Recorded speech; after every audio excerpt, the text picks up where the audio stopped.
इससे पहले आपने प्रेगनेंसी से रिलेटेड बहुत सारे वीडियोस देखे होंगे जो कि टुकड़ों में होते हैं। तो मैंने सोचा कि उन सबको ऑर्गेनाइज कर देते हैं, एक सीरीज़ बनाते हैं। तो ये प्रेगनेंसी सीरीज़ का पहला वीडियो है। टोटल 3 से 4 वीडियोस इस सीरीज़ में बनेंगे। तो चलिए शुरू करते हैं। पहला वीडियो यानी कि पहले 3 महीने की सफ़र को शुरू करते हैं। पहला महीने का मतलब है कि महिला का जो पीरियड है वो अभी जस्ट मिस हुआ है।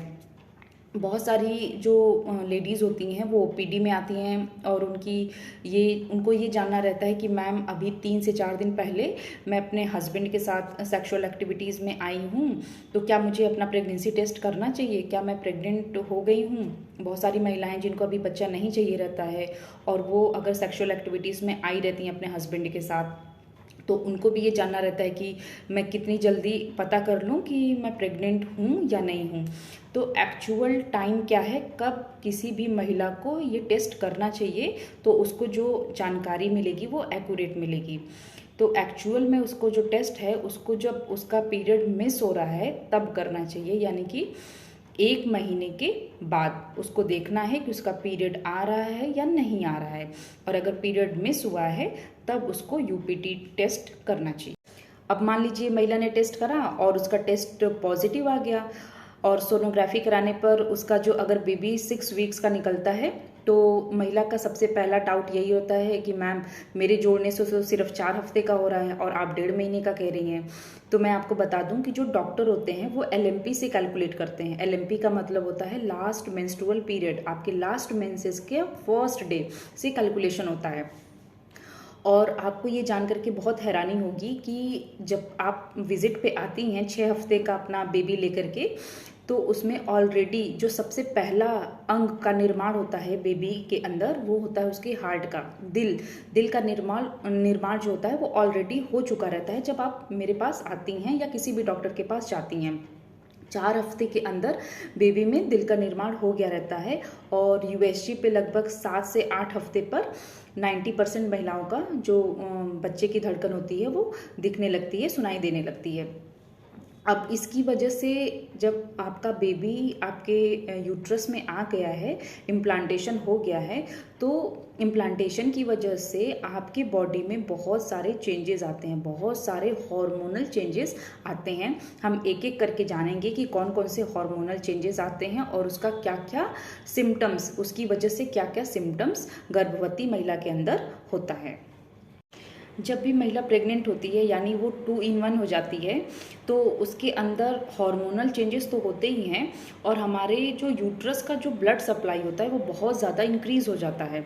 उसकी वजह से शुरुआती जो प्रेगनेंसी का महीना होता है उसमें महिला को बहुत नीचे भारीपन लग सकता है, उसके योनि में इचिंग हो सकती है और उसको थोड़ा सा हैवीनेस, स्ट्रेचिंग ऐसा महसूस हो सकता है।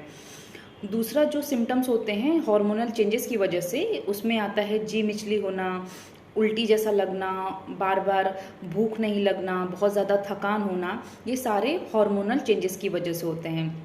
जी मिचली का जो मेजर कारण होता है वो बीटा एचसीजी हार्मोन होता है। इसमें बीटा एचसीजी, प्रोजेस्टेरॉन और एस्ट्रोजन, ये हार्मोन्स बहुत ही इंक्रीज हो जाते हैं प्रेग्नेंट लेडी के अंदर, तो इसकी वजह से सिम्टम्स आते हैं। प्रोजेस्टेरॉन बहुत ज़्यादा इंपॉर्टेंट हार्मोन होता है प्रेगनेंसी को सपोर्ट करने के लिए। बहुत सारी महिलाओं को उनके जो फर्स्ट ट्राइमेस्टर यानी कि जो शुरुआती के महीने होते हैं उसमें स्पॉटिंग हो सकती है, बच्चे में धड़कन का नहीं बनना समय से, ऐसी प्रॉब्लम्स हो सकती हैं। तो इसमें जो आपकी गायनेकोलॉजिस्ट होती हैं वो आपको यही एचसीजी का ही इंजेक्शंस देती हैं बाहर से आपकी प्रेगनेंसी को सपोर्ट करने के लिए। जो प्रेग्नेंट लेडी होती है उनकी ये भी बहुत ज़्यादा कंप्लेन होती है कि उनको पेशाब बार बार लग रही है। क्यों पेशाब बार बार लगती है? क्योंकि जो बच्चेदानी होती है उसके जस्ट सामने ही पेशाब की थैली होती है और जब आपकी बच्चेदानी ग्रो करती है, उसकी साइज़ इंक्रीज़ होती है, तो वो उस पर प्रेशर बनाती है, उसकी वजह से बार बार पेशाब हो सकती है। अगर आपको प्रेगनेंसी में बार बार पेशाब हो रही है लेकिन उसमें जलन नहीं है तो ये नॉर्मल है। लेकिन अगर आपको जलन हो रही है और उसके साथ साथ और सिम्टम्स हैं इचिंग वगैरह के, तो आपको अपने गायनेकोलॉजिस्ट से संपर्क करना चाहिए।